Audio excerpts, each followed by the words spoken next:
Hi guys, it's Quinn here, and as always, if you appreciate my content, consider hitting the like button. It's the only way the YouTube algorithm really sees me. Now in this video, we're going to be talking about the ending of Dune. Not the ending of the first one, because that's been discussed to death, but the ending of the saga as a whole. Because it doesn't end the way you might necessarily think. In fact, it gets pretty meta and pretty trippy. Now, this is an ending that I've thought about probably more than any sci-fi series that I've ever read. And that's probably because, on the surface, this really isn't an actual ending. Apparently another Dune book was intended. So when I think about this ending, what I used to think about a lot was, where was the story going? But at this point, I read that final chapter and I think, maybe I was thinking about it all wrong.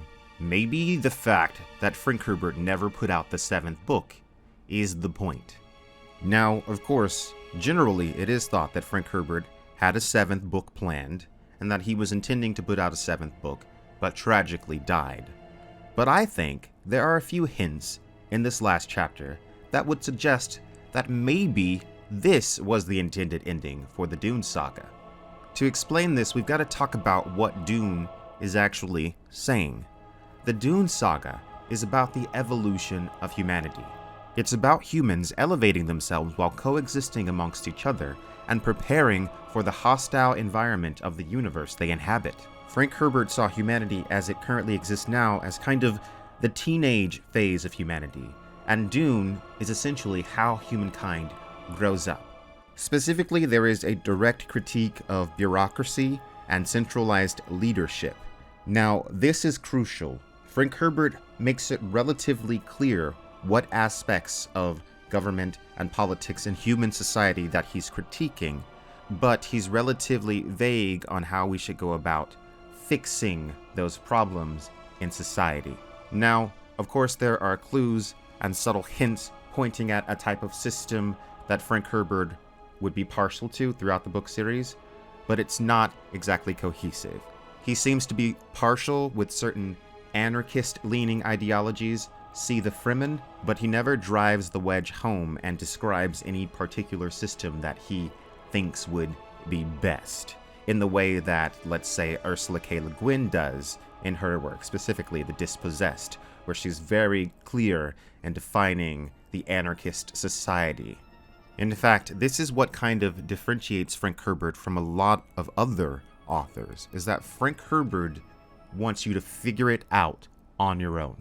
He doesn't want to tell you, he wants you to figure it out. And that is the main key when it comes to the ending of the Dune Saga. Alright, so now let's talk about the ending. So Chapter House Dune, which is a book that not a lot of people have read, even a lot of Dune fans have not read Chapter House Dune. So in Chapter House Dune, we are in the meat of the Bene Gesserit conflict with their rival sisterhood, the Honored Matres, aka the Honored Mothers, whose name is, of course, reminiscent of the Bene Gesserit Reverend Mothers.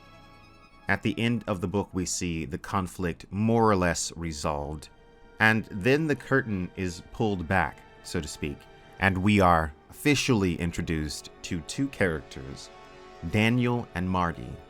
And they appear as an old man and an old woman, and they've been kind of watching the events of the last several books in the Dune Saga, perhaps. It's not really clear how long they've been around, but they've definitely been watching for quite some time. And they have god-like technology that's almost incomprehensible, indescribable, and they were intending to use this technology to capture certain protagonists, and they were going to take these protagonists. They had an entire planet picked out for them, apparently, and they were going to use this planet to test the abilities of these protagonists. But Daniel and Marty aren't able to because the characters escape from them. They get out of their hands. The characters are no longer in their hands. What we're seeing here, in my opinion, and some other people have picked up on this as well, is Frank Herbert and his wife, Beverly, inserting themselves into their story. because a lot of people aren't aware of the fact that the Dune Saga is essentially a collaboration between Frank Herbert and his wife. They inserted themselves into this story, and they allowed the characters to get away from them as a way of saying to the readers, now you figure it out. Because it does seem like more and more that the Dune books were leading up to the 7th book. This is the answer. This is the structure of existence where human beings can exist indefinitely in the universe. That's what it seems like the 7th book was leading up to. That's what it seems like Frank Herbert was going to say. But of course, Frank Herbert never gives it away. He says, I want you to think. And that theme of not being told the answer, but having to figure it out yourself, is something that runs its way throughout the entire Dune Saga. We see it over and over and over again. It's the very reason that in the 4th book, God Emperor of Dune, that Leto does not tell Siona to put on her face mask. She has to figure it out herself. She even says, you could have warned me, and he responds, and increased your dependency. And there's also that quote in Leto's fantastic message to the Bene Gesserit where he says, with words, you can cry out in the chorus. Why didn't someone warn me? But I did warn you. I warned you by example. Frank Herbert is saying here that the Dune Saga has already told you everything you need to know, and it is up to you to think for yourself and figure out the next step. He's not gonna give it to you. The Dune Saga is all about test. And we brushed this topic a little bit on Alt-Shift-X's podcast, which I was on the other day, link in the description. But the Dune Saga begins with a test. The test, Paul Atreides' test, obviously. And it ends with a test. This time, it is our turn. The entire Dune Saga has been the lesson, and now it's time to see if we can pass the test. So that's just one interpretation. I'm not saying that Frank Herbert definitely did not intend to write a 7th book. He definitely could have left behind a bunch of notes for what he would have done, but I also think that Frank Herbert could have been giving himself an out here and saying that if I don't do another book, this could suffice as an ending if you really, really think about it.